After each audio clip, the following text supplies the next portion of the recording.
Assalamualaikum warahmatullahi wabarakatuh. Alhamdulillah. Wassalatu wassalamu ala rasulillah.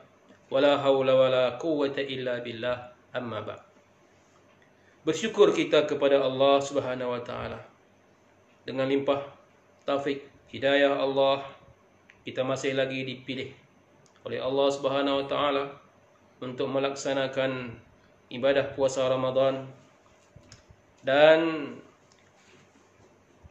melaksanakan ibadah solat sunat tarawih pada malam ini, malam yang ke-27.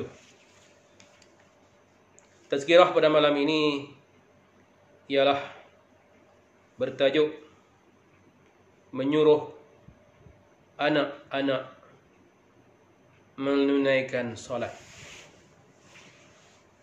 Menjadi kewajipan dan tanggungjawab ibu bapa untuk sentiasa memperingatkan anak dan kaum keluarga agar menunaikan solat.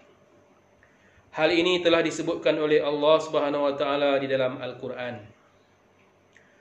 A'udzubillahi minasyaitonirrajim. Wa'mur ahlaka bis-salati wastabir 'alaiha. Yang bermaksud, suruhlah ahli keluargamu menunaikan solat dan bersabarlah di dalam perkara itu.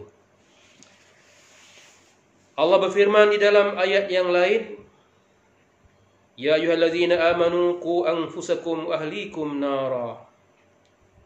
Yang bermaksud, wahai orang-orang yang beriman, peliharalah dirimu dan keluargamu daripada neraka.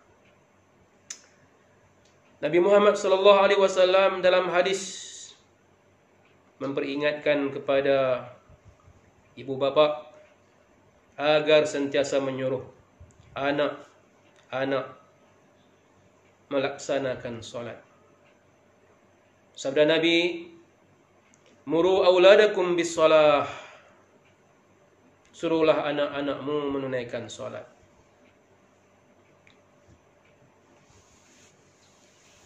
Indas sab'i, kata Nabi, ketika umurnya 7 tahun. Wadribuhum indal 'ashri.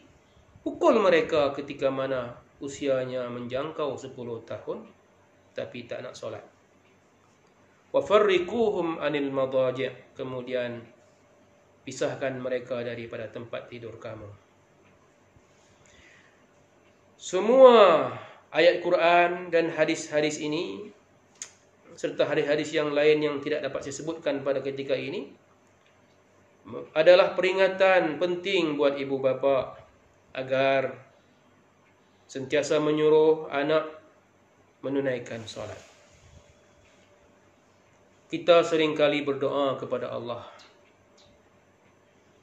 Rabbana hab lana min azwajina wa dzurriyyatina qurrata a'yun waj'alna lil muttaqina imama. Yang bermaksud, wahai Tuhan kami, berikan kepada kami istri-istri yang menyejukkan mata serta anak-anak, zuriat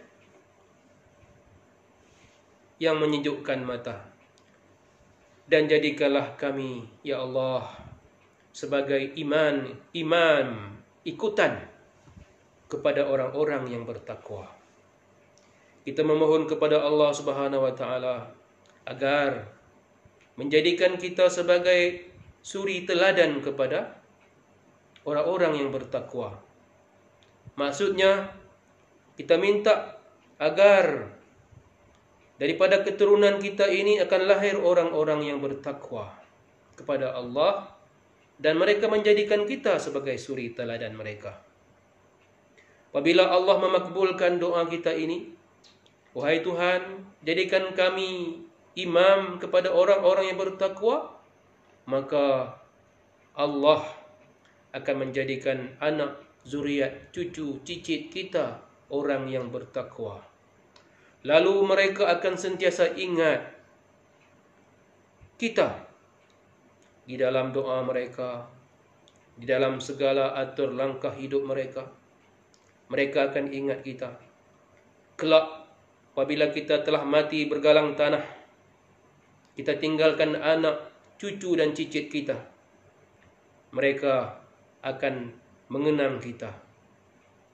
Dikala mereka terjebak di dalam godaan untuk berbuat maksiat, ketika itu terlintas di dalam fikiran mereka, bagaimana aku hendak berbuat maksiat ini, sedangkan ayahku, datukku, moyangku dulu orang yang baik. Lalu dengan sebab mereka sayang kepada nama mulia keturunan yang telah melahirkan mereka, maka mereka terhalang daripada meneruskan perbuatan maksiat tersebut.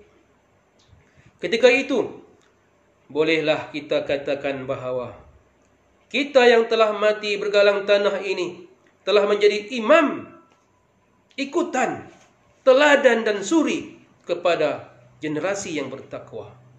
Alangkah beruntungnya jikalau Allah telah memakbulkan doa kita ini dan menjadikan kita imam, suri teladan bagi generasi kita yang seterusnya.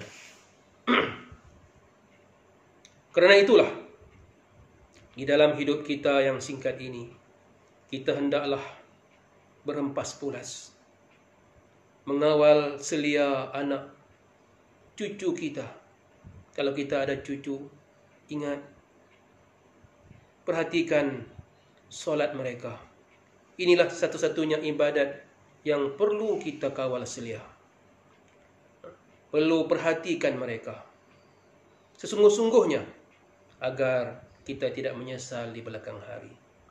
Jangan anak telah menjadi besar, telah menjadi buluh, baru kita hendak memperingatkan mereka supaya solat.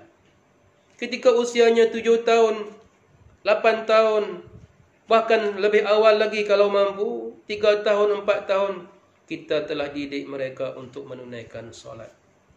Apabila solat telah menjadi amalan, menjadi perkara yang rutin yang mereka lakukan, ketika itu, apabila dewasa, solatlah yang akan menjaga mereka. Ibu ayah, datuk nenek tidak lagi perlu berpenat lelah untuk menjaga anak maupun cucu yang telah istiqamah melaksanakan solat. Hari ini kita lihat ada sebahagian ayah, ibu, seorang hajjah, haji, lebay, imam, ustaz, tetapi anak-anak tidak solat. Cuba selak balik lembaran sejarah sebelumnya. Adakah semasa anak mereka kecil, mereka memperingatkan anak mereka itu untuk solat dengan bersungguh-sungguh? Kalau tidak, maka mereka telah meninggalkan suatu perkara yang penting. Maka ia tidak mengenal anak siapa. Kadang-kadang anak seorang tukang kasut menjadi soleh lebih baik daripada anak seorang ulama, imam, ustaz. Kerana si tukang kasut itu tidak lupa tanggungjawabnya. Dia memperingatkan anaknya solat, dan dia mendapat hasil dan buah yang manis, harum di kemudian hari.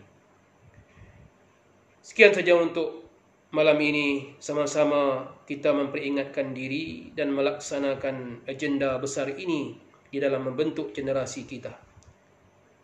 Wassallallahu ala sayyidina Muhammad walhamdulillahirabbil alamin.